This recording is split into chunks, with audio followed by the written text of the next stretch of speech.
I declare the sanctity of the life and property and honor of each and every person like the sanctity of this holy city of Makkah, like the sanctity of this holy day. So in this way, the lives of human beings were sanctified. And Holy Prophet ﷺ declared through this charter, another thing, establishment of human equality, stating An-Nas min Adam wa Adam min Turab. Inna Rabbakum wahidun wa inna abakum wahidun. La fadla li Arabiyyin ala Ajamiyyin. Wa la li Ajamiyyin ala Arabiyyin. Wa la li Ahmar ala Aswad wa la li Aswad ala Ahmar illa bit taqwa. Inna akramakum indallahi atqakum. Holy Prophet said, all mankind is the progeny of Adam. And Adam was created from Turab, out of the earth. So today he said, I have abolished and eliminated all kind of monopolistic or maneuvered or concocted superiorities of man to man. So from today, being an Arab, he is declaring there will be no superiority to an Arab over a non-Arab. Or no superiority would be available to a non-Arab on an Arab. No superiority to black over white. No superiority to white over black. Now all these concocted superiorities have been abolished except the superiority of character, superiority of benevolence, and superiority of your good conduct and behavior to other mankind. This was the universal declaration of Holy Prophet ﷺ. And then he issued and promulgated the teaching of eradication of economic exploitation. He declared the protection of human rights. He declared the rights of poor and depressed classes. All these things ensured and guaranteed the rights of the mankind, the poor, the children, the ladies. And he uplifted the women, those who were depressed, up to that extent that the ladies, the women became, in the Orthodox Caliph time, became the member of Islamic Parliament of Medina. You know, where the women were given just the right of vote. The right to vote was given to women in America after 1920, when the Bill of Rights was passed. There was no right to vote available to women before 1920 in America. Woman was not recognized even a legal person before 1934 in Canada. And in European countries, the women didn't possess any status of legality. And right to vote, and democratic rights, and human rights, and liberties were not available to women. Up till the beginning of this century or mid of this century. This was the status of the progress of modernism, progress of human rights, progress of democracy, and progress of women rights in the Western world. And now coming to Holy Prophet ﷺ's message, coming to Deen of Islam, 14 centuries before, when the Parliament of Medina was established, right in the days of Sayyidina Umar, he wanted to declare a ceiling on dawah. He brought a bill of sealing of dawah in Islamic Parliament, in Shura, in the Shura.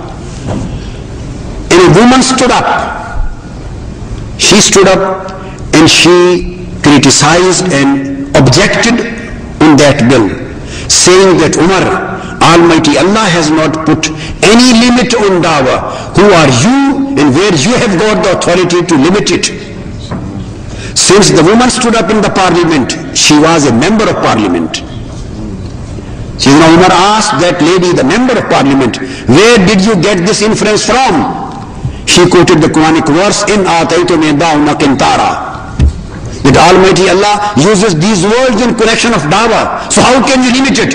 Sayyidina Farooq Azam radiyallahu ta'ala withdrew his bill, stating that this lady said right and Umar said wrong. So the concept renouncing the terror, why we should renounce the terror? The West should renounce the terror. We the Muslims, we are the founder of peace. We are the founder of peace. We are the introducer of peace in this world. We are propagator of peace in this world. We are propagator and founder of human rights in this world. We are the founder and introducers of democracy in this world. This was Holy Prophet Muhammad, peace be upon him, who established the local government system in the society of Medina. He created the groups of 10 people in the society, and every 10 people group was headed by a counselor known as Arif. Then upon every 10 counselors, 10 urafa, they were headed by a man known as Naqib.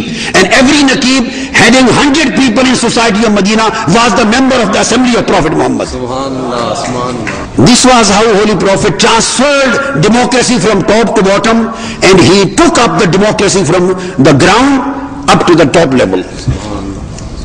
So the West should renounce those particular countries, I'm not talking the whole of the West, those particular countries who have become the biggest terrorists of this world, and who want to control and regulate all of the universe according to their wish. I feel a time is coming when they will redefine the democracy, when they will redefine human rights, when they will redefine the liberties, and whole concept would be changed. International law would be redefined. Even sovereign right of sovereignty would be redefined. And they will change the whole scenario of the law, of the democracy, of political concepts.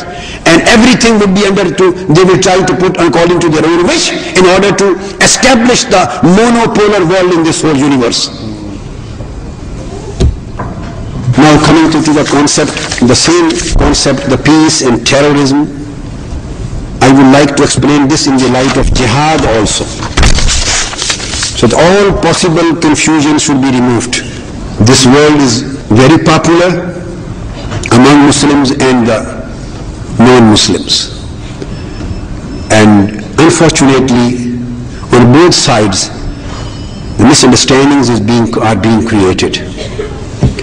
So let me explain what jihad is. Jihad is not the killing, is not only the fighting. Jihad is juhd.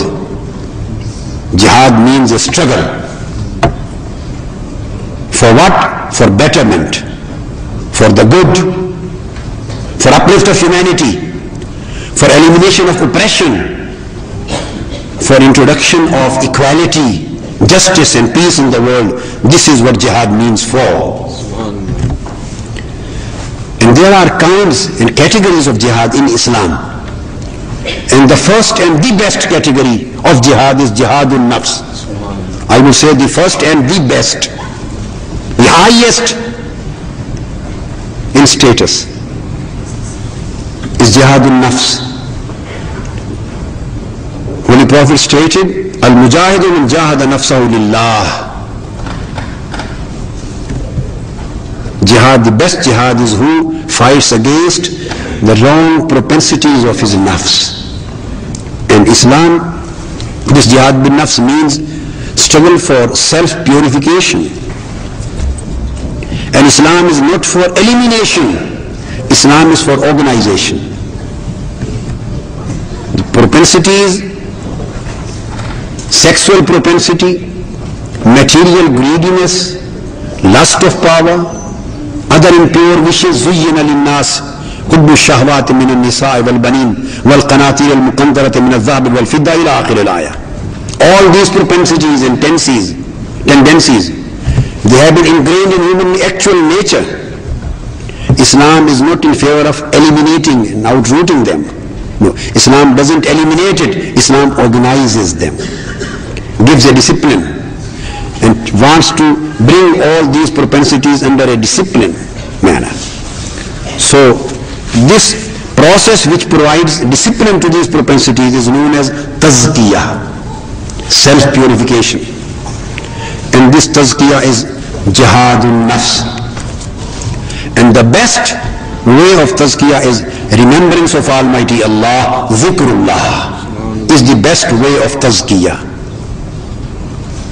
It is stated in hadith, narrated in Musnad Dalimi, an Jabir ibn Abdullah, radiyallahu ta'ala, qala an-Nabi